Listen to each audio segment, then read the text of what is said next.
Medicine Review. Assalamualaikum warahmatullahi wabarakatuh and hello. My name is Mohammad bin Yusuf. I'm the video editor for this video presentation for Group 4. So Group 4 is going to present and review a medicine called Cardiprin. Let me introduce the group mates. We have Aiman Zulkifli, Aidil Iman, Amin Izzat and Aidil Firdaus. So let's enjoy and watch the video. Hello everyone, my name is Aiman and today we are going to present about our medicinal chemistry assignment, which is Cardiprin. Alright, so let's do a quick check.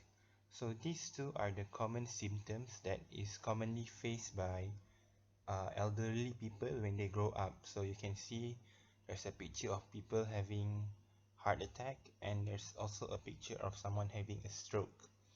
So as we grow older, our arteries tend to narrow as fatty and fiber-like materials build up on the inner walls.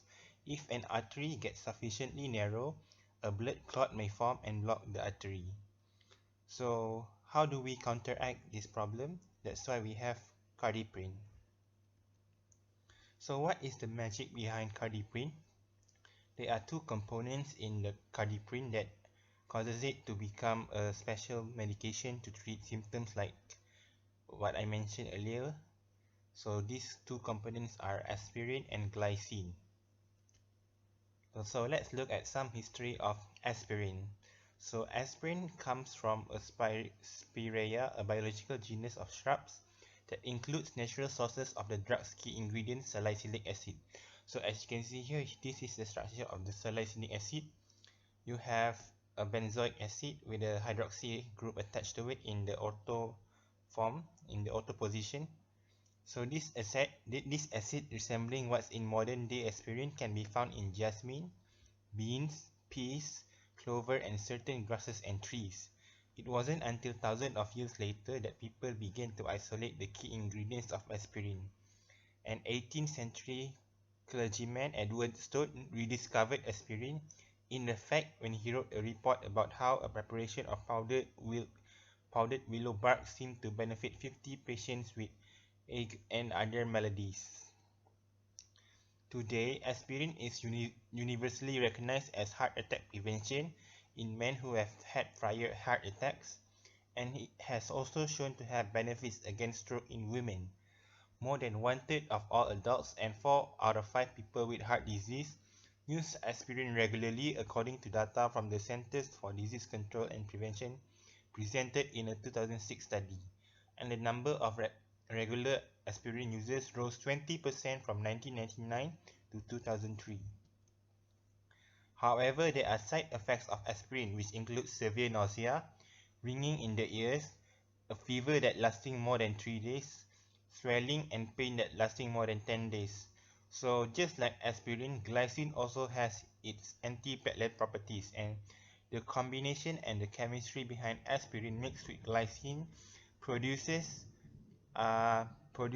cardiprin, which is actually containing 10 only a few doses of aspirin, which cuts down its side effects and make it a better medication.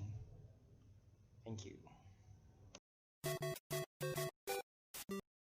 Right, good evening. Today I would like to talk further about Cardiprin. Alright, Cardiprin consists of 100 mg of aspirin and 45 mg of glycine. So this is the chemical structure of aspirin, also known as acetyl salicylic acid, with its chemical formula C9H8O4. Aspirin is an aromatic compound containing both a carboxylic acid functional group and an ester functional group. Next, glycine. So this is the chemical structure of glycine with its chemical formula C2H5NO2. Like all of the amino acid, glycine has two functional groups, a carboxylic group COOH and an amine group NH2. It has the simplest side chain of all of the amino acids, composed of hydrogen atom. Let's move to the main topic, the SAR. So what do you know about SAR? SAR is the study of relationship between chemical structure and the biological activities. Since aspirin is the most active ingredient in Cardiprin, I would like to discuss the SAR of aspirin.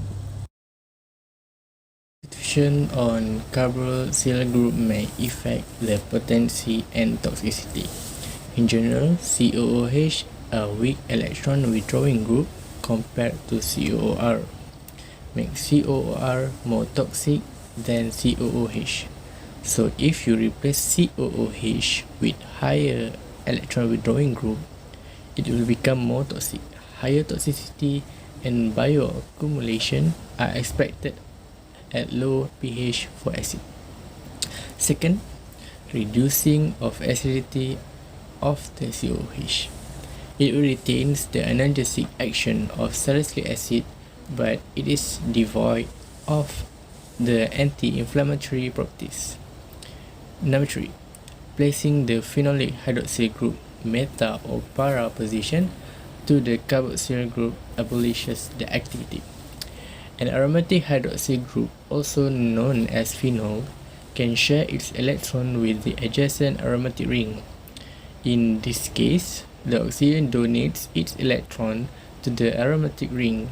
As illustrated by the resonance structure, the negative charge can be equally shared by the 3 aromatic carbon atoms, either auto or para, to the phenolic group. Number 4. Substitution of halogen atoms on the aromatic ring enhances potency and toxicity. And lastly, substitution of aromatic ring at 5th position of salicylic acid increases anti-inflammatory activity. If aspirin is the active ingredient, so why glycine is found in there? The glycine is added to aspirin because glycine itself will have an antiplatelet effect, as well as it will improve gastrointestinal tolerance to aspirin for antiplatelet drug therapy. Let me explain. Aspirin has a potent antiplatelet action because it is an irreversible inhibitor of cyclooxygenase COX. COX1 is required for synthesis of the prothrombotic factor thromboxane A2, TXA2, in platelets. Platelets, being fragments of megakaryocyte, do not have a nucleus, and therefore it cannot synthesize more COX when it is irreversibly inhibited by aspirin. Thus, to recover from irreversible inhibition of COX1 in the platelets, your body has to make new platelets. The average lifespan of the platelets is 8 to 9 days, so that the antiplatelet effect aspirin is potent and long-lasting. However, in the stomach, inhibition of COX1 prevents the production of protective prostaglandins and result in increased risk of gastrointestinal disturbance and peptic ulcers. So that's the reason why glycine is added. In general, aspirin is used to reduce fever and relieve mild to moderate pain from conditions such as muscle ache, toothache, common cold, and headache. It may also be used to reduce pain and swelling in conditions such as arthritis. Your doctor may direct you to take a low dose of aspirin to prevent blood clots. This effect reduces the risk of stroke and heart attack. If you have recently had surgery on clot arthritis, such as bypass surgery, carotid endarterectomy, or coronary stent, your doctor may direct you to use aspirin in low doses as a blood thinner to prevent blood clots. Alright, do you know what actually Cardiprin do to your body? So this is the mechanism of action of Cardiprin.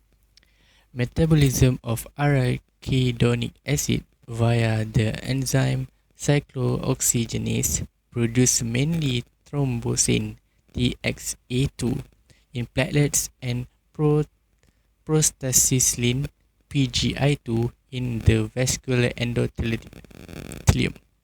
The XA2 causes vasoconstriction and reduces platelets aggregation, and PGI2 causes vasodilation and has a platelet anti-aggregatory effect. Platelet cyclooxygenase is more sensitive to aspirin inhibitions and can only be regenerated with the formation of new platelet. Acetylsalicylic acid, or known as aspirin, can therefore have a selective inhibitory effect on thromboxane production and hence on platelet aggregation.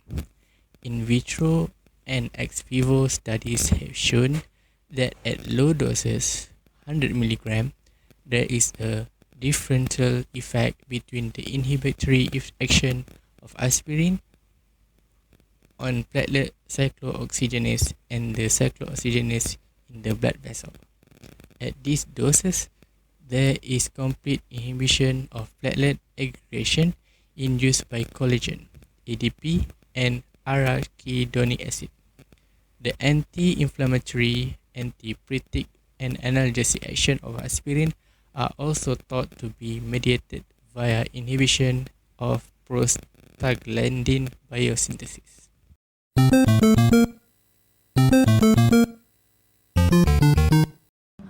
Hi, I am Ame, and I am going to explain to you regarding the pharmacokinetic of aspirin plus glycine. First, I am going to tell about our absorption. Aspirin plus glycine is rapidly absorbed from the gastrointestinal tract. Second is about our distribution. This blitzer is widely distributed. It crosses the placenta, enters the breast milk, and it has protein binding of 80 to 90%.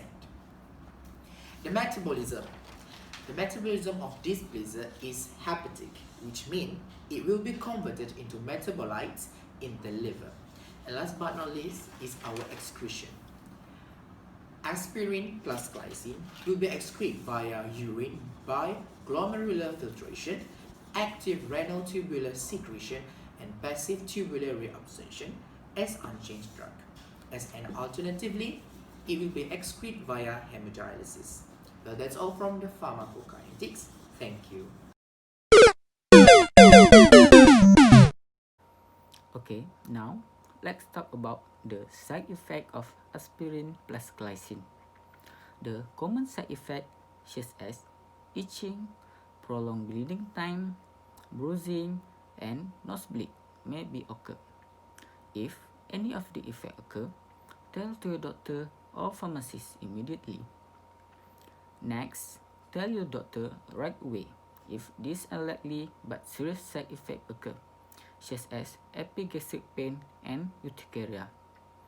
What is epigastric pain and urticaria is it? Epigastric pain is pain that is localized to the region of the upper abdomen immediately below the ribs. Often, those who experience this type of pain feel it if they lie down too soon after eating. And urticaria is dangerous swelling red welt on the skin and we feel itching. Next, we go to precaution. First, before taking this drug, report to your doctor if you are allergic to the active ingredient and any other drug. This product may contain inactive ingredient which can cause allergic reaction. Next, tell to your doctor about medical history, especially for renal impairment, history of chronic liver disease, and alcoholism. Make sure you don't have any immunization while using this drug. Thank you for watching this video. We hope that you've watched this video and give you a lot of information about Cardiprin. So we see you next time. Thank you.